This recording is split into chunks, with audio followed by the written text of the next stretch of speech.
Hey everybody, it's Uptown, and I'm here with another review for you guys today, and this time it's for another subscription box service. The subscription service that I'm going to be reviewing for you guys today is a little bit different.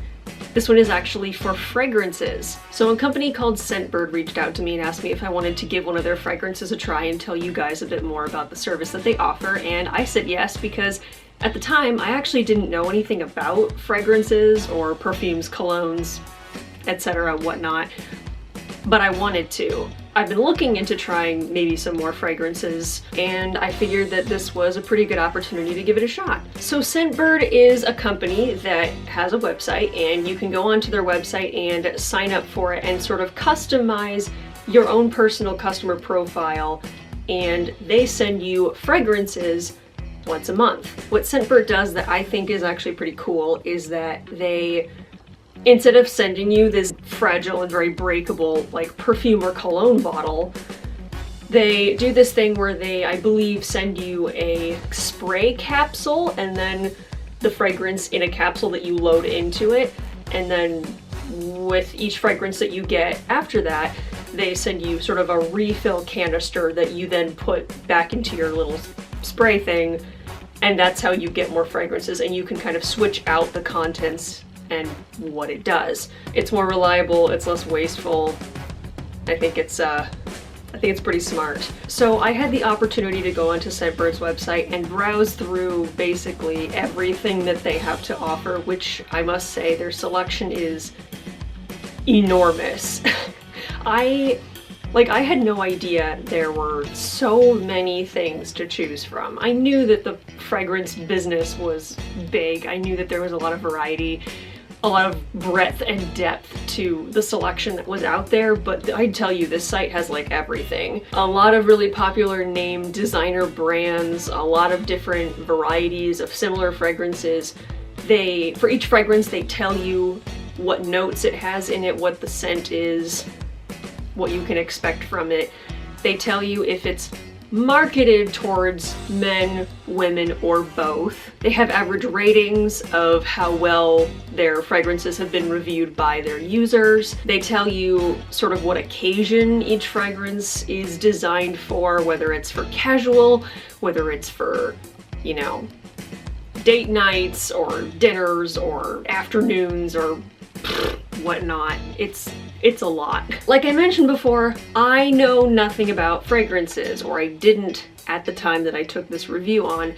Since then, I've done a teensy bit of research so that I can at least kind of sort of explain a little bit and maybe pass on some knowledge to you guys who might be like me and don't know the first bit about fragrances at all. I needed to look up a lot of things when choosing a fragrance from Scentbird because I was going in blind and I had no idea what I was looking for. The only point of reference that I had was a cologne that my sister Aka got me as a present a while ago that I'm in love with, but it's really the only scent that I own that I actually like. And unsurprisingly, that cologne is primarily vanilla scented, and I didn't want to be super basic and just go for something else that was also vanilla. So I wanted to try something new, and Scentbird thankfully gave me the perfect chance to do that. In selecting a fragrance in my research, I found out that a lot of fragrances are good for different times of the year. You are supposed to switch out your fragrances for each season because a lot of the scents that fragrances have in different types of weather or temperatures or things like that can smell completely different to other people. And so if you were to say wear a winter fragrance in the spring, it might smell different, it might start to suffocate people that are around you, it doesn't have the same effect. There's a whole bunch of factors, but I found an article online that kind of gives you the rundown of what types of scents are good for different seasons, and I will actually leave a link to that down in the description box below so that you guys can do a bit of reading and research or look back to it if ever you guys decide you want to try out fragrances as well. So as I'm filming this, it is the end of spring, just probably getting into summer pretty darn soon, and when I got the review opportunity and was looking for fragrances, I figured, hey, I should get something that's spring, because after looking up what scents go with what months, I think the cologne I have is for winter. And it's not winter anymore, so it's time for a bit more variety and a bit of an upgrade. So for spring, the fragrance family that you want to look for is called greens, which refers to things like mint, basil, orange blossom, fragrances like that, that are crisp, light, and fresh. For summer, what you want to look for are florals, things like bergamot, rose, jasmine, mimosa, things like that. The scent is going to be slightly stronger, so you should apply it lightly. The high temperatures have a lot to do with that. In the fall, you go for wood scents. Fall scents that you want to look for are warm and what's called musky, which I feel like the word musk and forms of the word musk have different connotations all the time, and I'm never really sure exactly what it means. Some people describe musk as just like really appealing and sultry and manly or something, and other people are like, oh, it smells musky in here, like it's bad. So who knows? I don't know, but apparently musky's good for the fall, so just so you know. So anything woodsy is gonna work pretty well. Sandalwood, amber, oak moss, stuff like that. It's pretty easy and self-explanatory. And then lastly, for winter, the fragrance family is what they call oriental, where you're looking for things that are spicy. They're strong and they're warm, so you want to look for things like vanilla, which is why I think the cologne that I already have is probably a winter scent, cinnamon, incense, amber, other spices, etc. So in looking at fragrances on Scentbird, I decided to go for one that could probably work for spring, and also upon my research, I think it also works for summer, so the timing of this is actually really perfect, and I'm happy about it. So before I go into any more like descriptors and details and whatnot, let me show you the thing that I actually got from Scentbird. So they sent me the package, which looks like this. It's black, it is simple, it has their logo on it right there.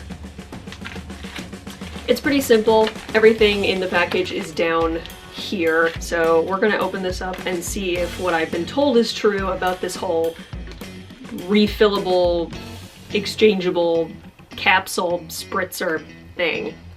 We're gonna find out. So I have opened it.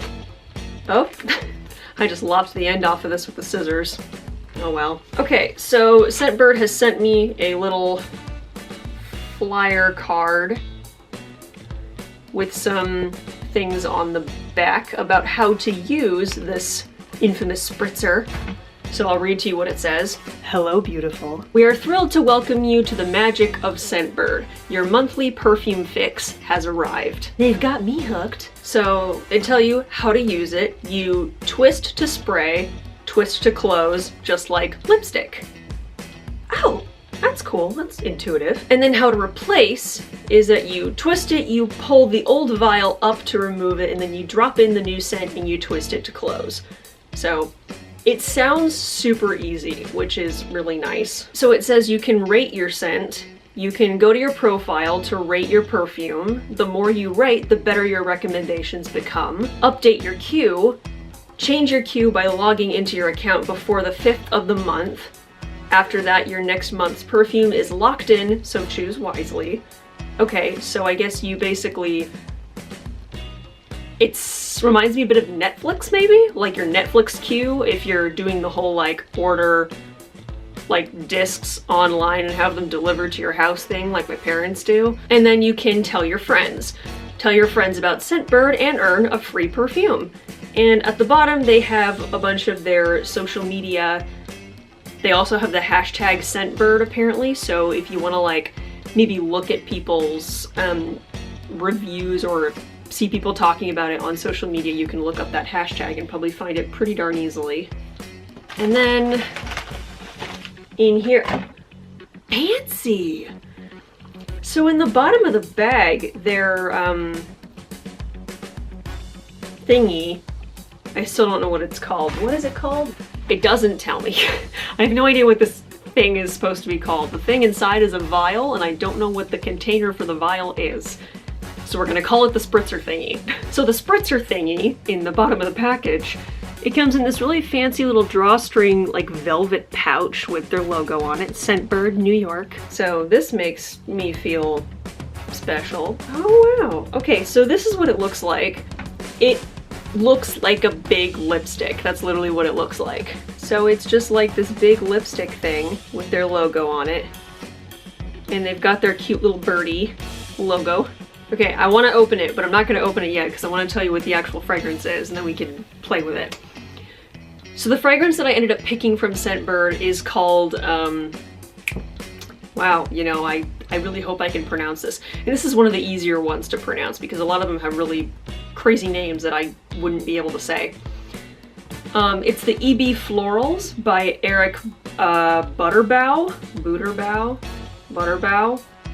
One of those. Sorry, Eric, I'm butchering your last name. And this particular fragrance is called Fragile Violet. One of the first things that attracted me to this particular fragrance was that it says that it is marketed towards both men and women. So, you know me, I'm all about the full inclusion. This one specifically is an eau de parfum. And according to another article that I found, which I will also link down below so you can read up on this, because if you look at fragrances, a lot of the times they have a lot of different names that go with them, whether it's perfume, eau de parfum, eau de toilette, eau de cologne, eau fraîche, like, it's a lot of French stuff, I don't know. But they actually do mean different things. If it just says parfum, it means that it has the highest concentration of fragrance, and eau de parfum, which is this one, has the next highest. So it has a concentration of between 15 and 20%. On average, the article says that this type of fragrance will last 4 to 5 hours. It also says that it's also generally less expensive than parfum because the concentration of fragrance, obviously. And while it does have a higher concentration of alcohol than just parfum, it's better for sensitive skin than other fragrance types, so that's really interesting and I didn't know that. It's the most common fragrance type that's suitable for everyday wear, and Scentbird does say that this one is meant for everyday wear, so that makes sense. So when talking about this particular fragrance, the Fragile Violet, on Scentbird it has a rating of 3.9 out of 5, which relative to a lot of the fragrances that they have on that site is actually quite good. I will read you the description from their website, and I have my laptop like down under the camera, so that's why my eyes keep going down. The description reads thus: pale yellow mandarin and lively white tea blend down into soft purple violets and translucent lotus flower. Bright cedar, warm amber, and sheer musk fashion a masculine bookend for the tender florals. Fragile Violet is a richly detailed floral fragrance and captivating on either a man or a woman. Sounds good to me. So on Scentbird's website, if you scroll down below their whatever specific fragrance that you've clicked on, you can see pictures of the main notes of the fragrance, and in fragrance terminology, notes basically refers to a thing you're smelling. Notes refers to an ingredient. Oftentimes, if you get really specific with fragrances, they'll talk about top notes versus bottom notes, or whatever level of note they're talking about. And that basically refers to the order in which you start to pick them up, like scent-wise. So like a top note is going to be the first thing you notice, and you know, the bottom note is going to be what kind of lingers afterwards. I don't know how they do all this stuff with fragrances. It's very complicated. I don't know. Scentbird also has a list of ratings below the list of main notes where they have little pictures and they talk about the scent type, the personality, the occasion, season, attributes, and complexity of the fragrance. So Fragile Violet, this fragrance, has a floral scent type. It has an elegant personality. It's for everyday occasions. It's for spring. It has fresh attributes, and it has an easygoing complexity. And don't know what any of that means, but it sounds great. So yeah, in general, people liked it a lot, and it was cool season-wise, and it had a bunch of stuff in it that I haven't tried yet, so we're gonna see what happens, I guess. Now we get to finally open it. Okay, so it just said to twist. Oh! Okay, so if you twist it, there it goes, just like a lipstick. And there's the spritz end. Don't worry, I'm not gonna spray you in the face. Ooh. Sorry, I have a tendency to literally just like sniff everything that I have in my hands. It's weird.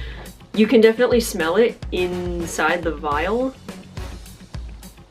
That smells really good, actually. I don't know what anything is that I'm smelling, but I like it, so that's a good sign. What I learned is that you're supposed to spray, delay, and walk away. Please, please work.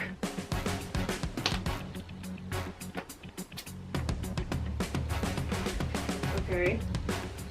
I sprayed it. Ooh, I smell it. I smell it. Ooh, wow, that's really good. Heck. Dang, Fragile Violet. Okay, even from just that, like, I don't know what that was, a 1.5 sprays, because you have to like pump it a couple times to make it actually go, since it's brand new, but that was really good. Like, it smells really nice. It's not too strong. It kind of lingers, but it's like, oh, it's nice. Okay, how do I describe this? It does, like, to me at least, stereotypically wise, I feel like it has a bit more of a masculine scent, and I guess Scentbird literally said that. A masculine bookend, it called it, to the tender florals. And I think they nailed it. That's exactly what this smells like. I don't know why, but I smelled it and it reminds me of like a shower. Like in a good way. It smells very clean, if that makes sense. I don't know if it does, but that's what it makes me think of. It's a really nice balance of what I assume is the sheer musk scent and the floral scent and the masculine bookend. I don't know, but it's nice. It's actually really nice. And I will say that I'm pretty sure I'm on the pickier side, like most things in my life. I'm on the pickier side of fragrances because a lot of the times people will walk by me like on campus or just like around life, and like somebody will walk by me and they're wearing some perfume or something, and oh god, it's not good, it's too much, or it's not a good scent, and I can't stand it, I just want to gag. I would wear the heck out of this thing. You can bet I will be wearing the heck out of this thing. And this is great because you can carry this with you anywhere. You can just slip it in your handbag or your like backpack or your bag or your pocket or whatnot. You can just have this with you, and it's just like carrying lipstick. It's easy, it's small, it's compact, and it's easy to use. You just have it, give it a little spritz, and you're done, and it's great. I was really worried that I might not like it because I'm just like, I don't typically like a lot of fragrances, but this is really good. Oh, I got lucky, thank God. So I think that's pretty much it. That is Scentbird, everybody. As always, there will be a link down below where you can follow to go and look at Scentbird and shop their stuff and look at what they have. I do recommend doing a bit of background research if you're not already super savvy with the whole fragrance culture, because I know I wasn't, and looking up what things went best with what seasons or what notes are talking about. I know I've done a simple Google search and found a list of key terms when talking about fragrances of just like the lingo, which helps you understand a lot of the gibberish that is in a lot of those descriptions on Scentbird's website, because they're talking to people who know what they're looking for. I didn't know what I was looking for, and I feel like a lot of people probably wouldn't. So do a bit of research, chip the tip of the iceberg, and then be free and see what you find, because it was actually really fun looking through their site, and I would definitely recommend it. So thank you guys so much for watching, and I hope you enjoyed it or learned something neat. So thanks again, and I will see you guys next time. Take care.